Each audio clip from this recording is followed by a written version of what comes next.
2 বছরের আগে কোনো অবস্থাতেই বাড়ি ভাড়া বাড়ানো যাবে না। ঢাকা মহানগরীতে বাড়ি ভাড়া সংক্রান্ত অনিয়ম ও ভাড়াটিয়াদের হয়রানি কমাতে নতুন নির্দেশিকা প্রকাশ করেছে ঢাকা উত্তর সিটি কর্পোরেশন ডিএনসিসি। মঙ্গলবার গুলশান 2-এ আয়োজিত সংবাদ সম্মেলনে ডিএনসিসির প্রশাসক মোহাম্মদ এজাজ এ নির্দেশিকার কথা জানান। কিন্তু কোনো ক্রমেই ভাড়াটিয়াকে তার বাসায় ঢোকার ক্ষেত্রে নির্দিষ্ট টাইম টেবিল বেঁধে দেওয়া যাবে না। নির্দেশিকা অনুযায়ী বাড়িওয়ালাকে বাড়ি বসবাসের উপযোগী রাখতে হবে এবং ভাড়া 2 বছর পর্যন্ত অপরিবর্তিত রাখতে হবে। 2 বছর পর জুন-জুলাই মাসে বাজার মূল্যের সর্বোচ্চ 15% মধ্যে ভাড়া সমন্বয় করা যাবে।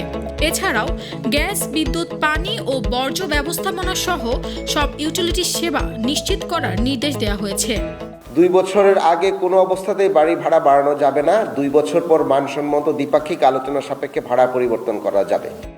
দুর্যোগের সময় নিরাপত্তার জন্য ভাড়াটিয়াদের ছাদ ও মূল গেটের চাবি দিতে হবে।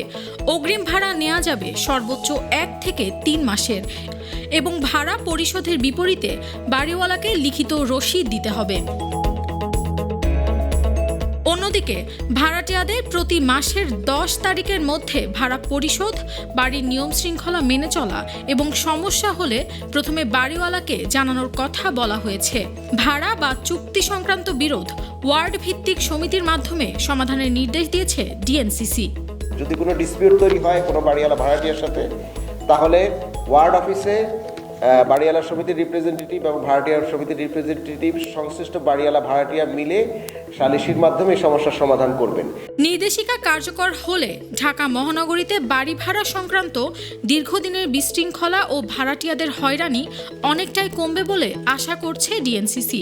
তবে নিয়ম লঙ্ঘনের অভিযোগ পেলে তা খতিয়ে দেখে প্রয়োজনীয় ব্যবস্থা নেওয়া হবে বলেও জানিয়েছে কর্তৃপক্ষ।